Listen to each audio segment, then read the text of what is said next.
I uwaga, uwaga, rozpoczynamy, jesteśmy gotowi, zaczynamy. Pozwolę sobie odczytać dosłownie jedno zdanie, które mi naprawdę bardzo zaimponowało i to jest zdanie napisane i wymyślone przez tego właśnie człowieka. Sukces organizacji nie bierze się z uruchamiania coraz to nowych inicjatyw, ale z odwagi, żeby zatrzymać te, które przestały tworzyć wartość. No i chyba mierzymy się z takimi sytuacjami na co dzień. Cały czas nowe projekty, dowalmy sobie jeszcze, biegnijmy jeszcze szybciej, ale czasem warto się zastanowić. I teraz światowej sławy lider, jeden dzień razem z nami, tutaj prosto z Madrytu, przyleciał do Warszawy, do Polski naprawdę na kilka godzin. I gdy mówię, że to jest światowej sławy lider, to naprawdę tak jest. Szanowni Państwo, serdecznie zapraszam Antonio Nieto-Rodriguez. Thank you. Thank you. So let me ask you, who of you are working today in projects or transformation initiatives? Raise your hand. Keep your hand raised if you like to work in projects and transformation. Who hates to work in projects and transformation? Me. It never stops, right? It's chaos after chaos after chaos. So I have very good news. This is going to continue because the future of work is project-based. Today I'm going to give you a very, very short presentation, but I hope it makes a difference because you all can make a difference. And what I'm going to tell you, it's urgent. It's urgent because people need help. It's not just about AI. AI is important, but there's things that come next and next. And people need to get used to change. Most of your colleagues are not used to change. And they hate change. And they want to do the same thing every day and a day and a day. And that's not possible anymore. And you are the only one that can save them. So you have a massive mission ahead of you. I'm working with companies like L'Oreal, Nestle, big companies who are struggling to find the next level of competencies. This is probably the most important slide of my whole presentation that shows the future of work. So many years ago, most of the people, this is just imagine L'Oreal or Nestle or a big company. Most of the employees were working in operations, day-to-day activities, stability, control. We wanted job descriptions. We wanted hierarchy. We wanted silos because that's how we generate efficiency, volume, speed, and so on. So most of you 20, 30, 40 years ago, you were working in the same thing, just in operations, day-to-day activities, business as usual. Some people were doing projects, but were just a few. Started to have some project managers, 30, 40, but they were weird people. So you were just doing always the same. We have managed to automate a lot of the operations through total quality management, Six Sigma, business process reengineering, ERP system, Workday we just heard. So it's just how we do this thing with less people, basically, faster with less people. And we've managed. What happens at the same, that most people get engaged with projects. So most of you probably have a role in the blue part. You have a job in your operations, but you also have a job in projects. So you're completely confused. Where is your priority?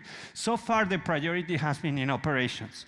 Projects can wait. They're late anyway, right? So who cares? 1 more week, 2 more weeks, who cares, right? My operations, we're time. We have to be end of the month. We need to close the books. That's going to change because AI is coming to play. So what does AI do? So here the situation is already complex because you don't know where you are. It's a matrix in your organization. It's chaos. AI, what they do is they take over the blue part, right? So they don't know how to do projects so far. So they take a big chunk. I worked for a big bank for many years, BNP Paribas, you probably know from tennis and so on. Today in a bank, there's more IT people than bankers. Let me silence. In a bank, there's more IT people than bankers. Why? Because IT does all the job. You have a bank in your pocket, right? This is a bank. I don't need people. I can see it here. What is going to happen next? So most of the people in banks, in finance, they're working in projects, in blockchain, in AI, in Bitcoins, but the robots and AI is doing this part. So this will happen in your company. I told you I work for L'Oreal. L'Oreal, one of their best products is Kerastase. They sell that, is the thing that you put in your hair to look nice and beautiful. They sell it to hairdressers. So I'm having a meeting with all the HR people and say, Antonio, yeah, your idea is nice, but this will never happen to us because we sell through hairdressers. And people want to see people in hairdressers, right? You go for the dressers, not just for the cutting and the shampoo, but also to talk. And I show them this video. Change your style. It's not AI, it's not AI. Aren't you tired of this monotony? Hurry up and decide that She's a bit worried, you see? I would be. don't let your mind be a prison for your desire. She's looking up. What a mess. She's tense. This is going to happen. Who would go to one hairdresser like this when they open here in Warsaw? I heard they're going to open one. Not many. No way. But if you have kids or grandkids or whatever, they will be there first. There's going to be a huge queue. So the next generation, they will love this because they're growing with technology.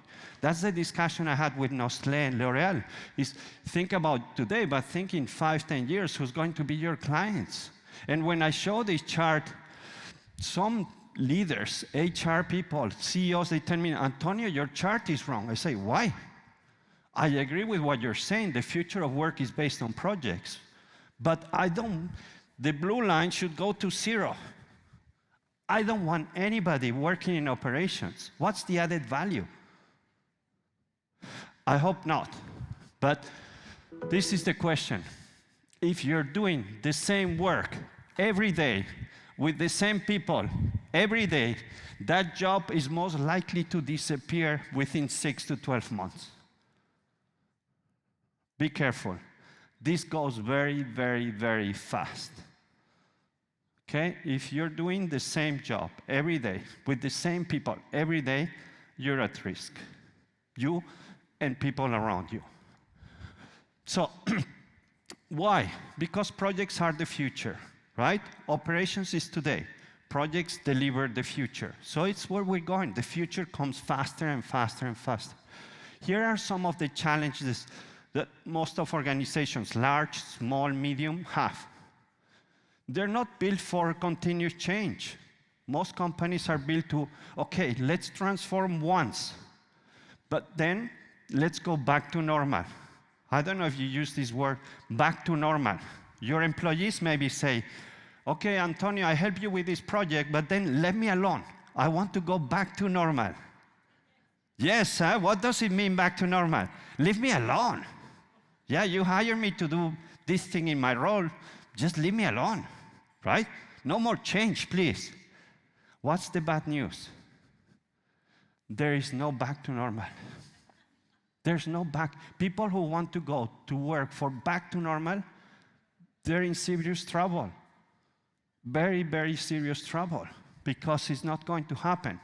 We work very top side, top down. Top down is for operations, not for projects and transformation. This is something that has a big problem. I would bet most of you, your companies, have more projects than what they can deliver, for sure. Okay? Why? Because it's easy to launch. We all love launching. Who goes to the gym on the 1st of January or first week of January? Yeah, I'm going to go to the gym this year for sure. I get a subscription. When do I cancel the subscription? I don't cancel it, even if I don't go to the gym, because I say, I might change my mind. So I pay for 9 months. I cancel on October, November. In January, I buy it again. It's very difficult to cancel projects. There's an emotional connection. One of my jobs is to teach leaders to cancel projects. Can you imagine? It's crazy. Just cancel. I'm going to give you 2 very, very important tasks for you, for the ones who dare to look at the future. on Monday, I'm going to give you 2 tasks at the end of my slides. Yeah, leaders, these people, beautiful people, very smart people, I've investigated, I've researched, I've published with Harvard Business Review many articles and books. The problem with leaders, I don't know if there's many, I call these VPs and C-suite, they love to be in their comfort zone. Comfort zone is the blue part, is today. There they have power. There they're at the top of the hierarchy. There their decisions are orders. They hate to be in project transformation work because I say this to some companies don't like this, but in projects and transformation, there's no hierarchy. I don't care your role. If I need you today. If I need a decision from the CEO, I need it today, not in 3 weeks. So in project work, there's no hierarchy. We need to work based on decisions, improvisation, and so on. So leaders like to spend time in their comfort zone. And my task is to help them to spend more time in transformation work. And then this is a big issue also, maybe you have experience. Some of these projects start for 3 years. They take 9 years. It's crazy, they never finish. Yeah, so it just drags. People get very tired. So we need to learn how to do that better. Let me see, who has a job description here? Say, you are head of that. You're going to do that, that, that. True story, all what I tell you are true stories. The chairman of MR in Dubai base, hopefully things get better soon there. I was meant to fly tomorrow to Dubai, cancel. He wrote a mail to all the employees. Imagine your CEO writes a mail to all your employees, including you. And he says, when you reach the end of this email, you will notice something different. I have no job title anymore, no chairman at the bottom, but you neither. You don't have a job description anymore. What would you do? What happens? It was chaos. But now it's working very well. Another buyer, friends from Germany, recently appointed last year, CEO Bill Anderson, he was tired. So he said, we want few bosses, few rules. So they're going to work project-based. Employees from various departments will be recruited to teams that work together, because most of the projects today, they're part-time people who just get together once in a while, together for 90 days. Then they work through groups, different configuration. In the coming years, we'll operate 5,000 to 6,000 project teams. No more hierarchies. Here, HR has to play a big role. How do we manage that? It's not easy. So let me tell you what I think, and you know better your profession than me, but I understand change and transformation. 5 things that we need to do as an HR leader. Stop renting talent. I'll show you the slides. So far, when I work with big companies, small, they say, oh, transformation and projects, that's done by consultants. Our people just like to do the day-to-day job. Transformation is done by the big firms, consulting and strategy. We pay for that. That was the past. Today, one of the most, if not the most, more than AI, is that your people learn to transform, that know that transformation is not going to stop, that they see transformation and they get excited. No panic, excited, because they're going to learn. They're going to get better. They're going to meet new people. They're going to use their brain. They're going to learn new things. They're going to be challenged. They're going to be proud of what they're doing. If you keep outsourcing, you will be very weak. For me, the #1 priority for any CEO these next years is to build internal transformation capabilities.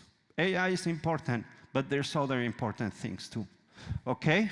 So really important for you to think, how can we build transformation capability, not just for 5% of my staff, or 10, for 100% of the people. That's your mission. Not easy. Org charts. I'm going to give you a nice task at the end of this. The reason why most projects fail is because everybody's part-time, right? We know that multitasking is not great. It doesn't bring you the focus that we need. It slashes productivity. So very important. It was very frustrating. My last job was at GSK Pharma. And I was leading big transformation work across GSK. And I was asking, can you give me a team of 20 people from GSK just to lead this transformation? And they were saying, no, just give you part-time people. They can work 1 or 2 days with you. And I was so mad. I say, we're 50,000 people. 50,000. You cannot give me 20? There's something wrong, very wrong, in the way we organize ourselves. If you cannot give me 20 people for a strategic initiative, at the time was sustainability, how can not company like yours give full-time people a job for 9 months? And then we'll see. There's something really, really important that needs to change here, okay? Second point. Third, I don't know, you know better, but career development is not an area of my focus. I know it's a challenge. I wouldn't like to be in your shoes. I just know it's a big challenge. Lots of middle managers were born and were developed to control people, right? To coordinate and control. That will go. Yeah, we want self-developed teams. We want self-managed teams with some directions, with some governance, but we need to empower them. So I don't know what we can do with the middle manager. In my book, I found some companies that knew what to do. I could go for an hour here on that one, and then the young professionals, right? If there's something AI is disrupting, is the really boring, I'm not going to use a bad word, but starts with S, very boring work that we all started doing, right? I was filling spreadsheets when I started working in PwC. It was the most boring thing, but I learned. Today, you don't have that. So I don't know how the young professions will get that foundation that we all got. Another problem. Safety, very important. Most of the projects that you're doing today are just incremental improvements. Let's do what we were doing in the past 10% faster or cheaper. People are afraid of taking risks. Yeah? Daniels, next year, let's not think about this one, but let's exponential. And we're going to share it across the world. That's exponential. We're going to reach 1 million people in the next year, this event. That's exponential. We want people to take risks. The smarter people are risk takers. But they're just, okay, in companies, let's not take too much risk. We just want to make it, right? So we need to build that psychological safety. I know Amy is a big speaker in this event. Is a good friend, Amy Emotson, and I love when she talks psychological safety. It's one of the most important cultural changes that we need to put in place. And the other thing, the most engaged people in projects, like you raise your hand, are volunteers. So that means people that say, Antonio, I want to work with you. I really like sustainability. You know how people are appointed to projects? You get an email or a call, Antonio, congratulations, tomorrow you start in this project. Right, huh? And I said, can I choose? No, you cannot choose.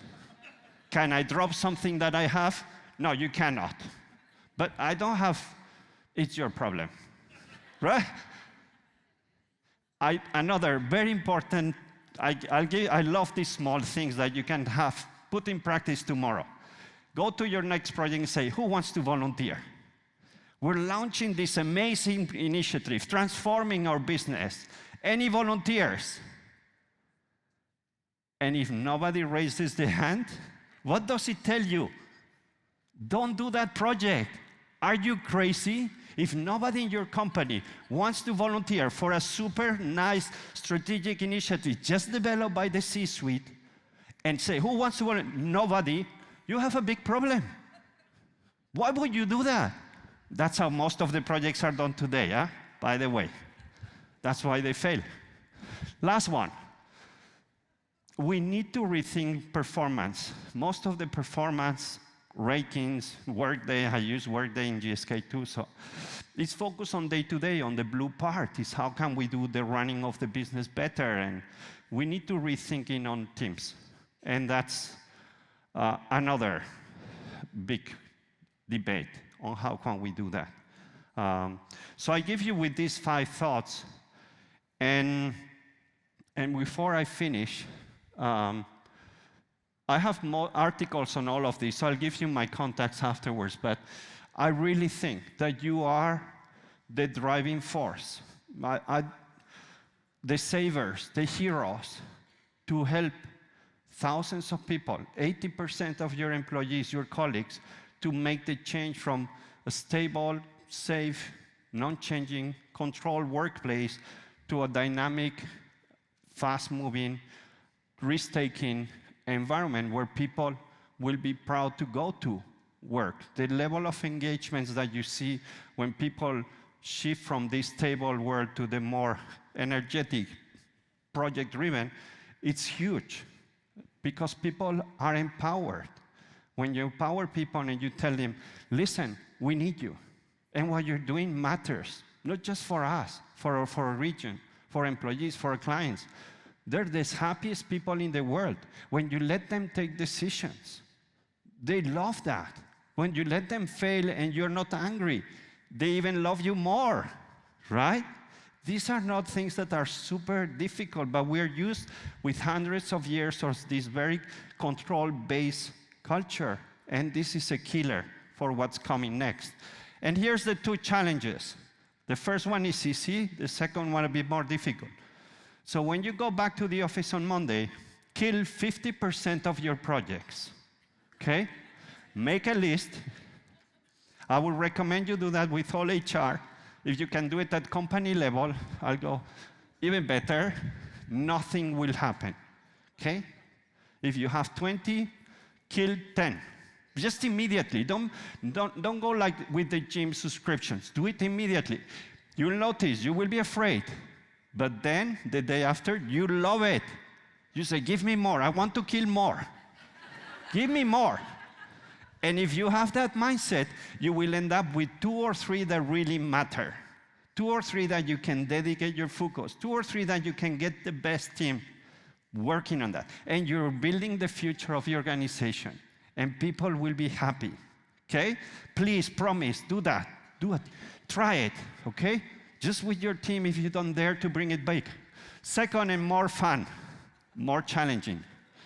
And please let me know. And tag, so we see what happens. Come to the office on Monday, talk to your HR director, VP, and say, this week is a special organization experiment.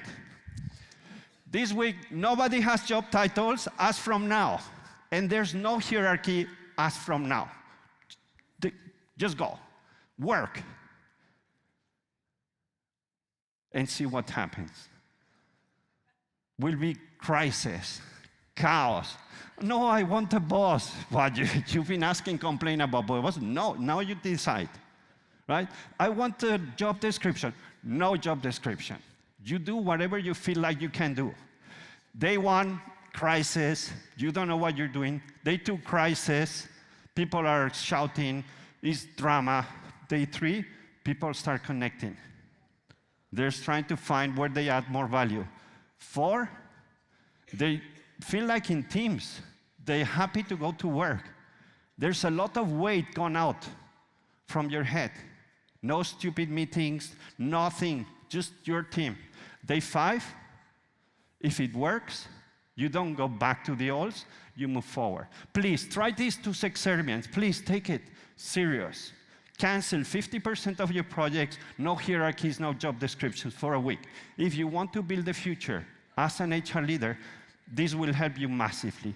And I think that's it, just on time as a good project leader. Thank you very much. It was a pleasure. Thank you. That was actually a pleasure. Thank you so much. Thank you for this run.